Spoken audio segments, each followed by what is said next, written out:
ब्रह्मा ने सृष्टि की रचना की है, भगवान विष्णु सृष्टि का पालन करते हैं, भगवान शिव सृष्टि के तथा नकारात्मकता के विनाशक है। लेकिन कई बार ऐसी परिस्थितियां पैदा हुई जिनके कारण भगवान विष्णु और भगवान शिव के बीच युद्ध हुआ। देवी सती की मृत्यु के पश्चात भगवान शिव इतने आहत हुए कि उन्होंने संसार से अपना सारा मोह त्याग दिया और अनासक्त होकर रहने लगे। कई वर्षों तक भगवान शिव देवी सती के वियोग में इधर उधर बेसुध होकर भटकते रहे। यहाँ तक भगवान शिव को त्रिदेव के रूप में अपने कर्तव्यों का भी बोध नहीं रहा था।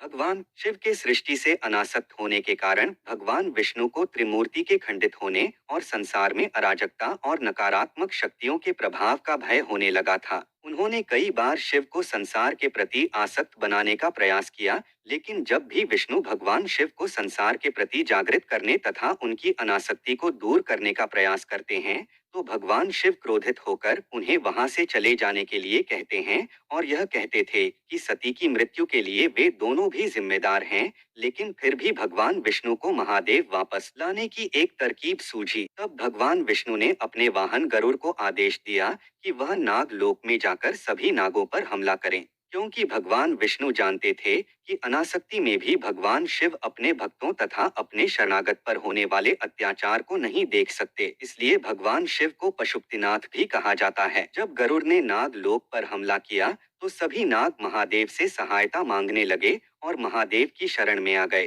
फिर जब गरुड़ नागों के मुखिया नाग वासुकी पर हमला करने के लिए आगे आया तो महादेव उन दोनों के बीच आ गए।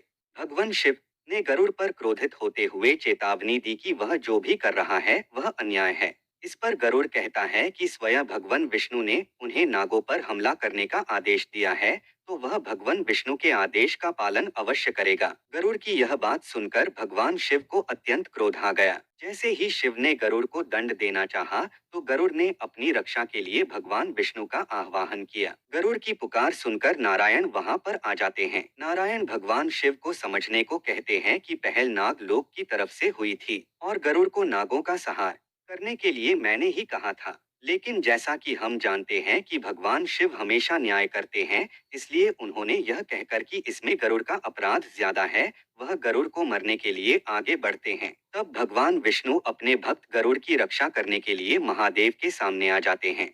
तब भगवान विष्णु और भगवान शिव के बीच महायुद्ध शुरू हो जाता है। दोनों योद्धा शिव और विष्णु इस सृष्टि के पालनकर्ता तथा विनाशकर्ता है। दोनों की शक्तियां भी एक समान होने के कारण दोनों समकक्ष कहलाते हैं। इसलिए उन दोनों के बीच युद्ध का कोई परिणाम नहीं निकल रहा था। अब युद्ध को समाप्त करने के लिए भगवान विष्णु ने अपनी पूरी शक्ति के साथ भगवान शिव का कंठ दबा दिया। नारायण की इस हरकत से शिव अत्यधिक क्रोधित हो गए। तब भगवान शिव ने क्रोधवश अपना त्रिशूल नारायण की तरफ छोड़ दिया। त्रिशूल बहुत वेग से नारायण के वक्ष पर जाकर लगा। नारायण के छाती पर त्रिशूल के वार से महादेव को अपने किए का आभास हुआ कि उन्होंने अपने भक्त और अपने आराध्य विष्णु पर ही त्रिशूल चला दिया। यह बोध होने पर महादेव की आंखों में अश्रु आ जाते हैं और वे तुरंत ही नारायण को त्रिशूल से मुक्त करते हैं। इस तरह महादेव संसार के प्रति अपनी अनासक्ति को त्याग कर संसार और त्रिमूर्ति के कर्तव्यों के प्रति आसक्त बन जाते हैं। त्रिशूल के वार से नारायण के वक्ष पर 3 घाव बन जाते हैं और विष्णु द्वारा शिव का कंठ दबाने से शिव जी के कंठ पर उंगलियों के निशान पड़ जाते हैं, जिसके कारण भगवान शिव को शीति महादेव के नाम से जाना जाने लगा। नारायण यह जानते थे कि शिव को त्रिमूर्ति के कर्तव्यों के प्रति आसक्त करने का यही एक उपाय है। इसलिए नारायण गरुड़ को नागों पर हमला करने के लिए कहा था। यह केवल महादेव जी तथा नारायण की लीला थी।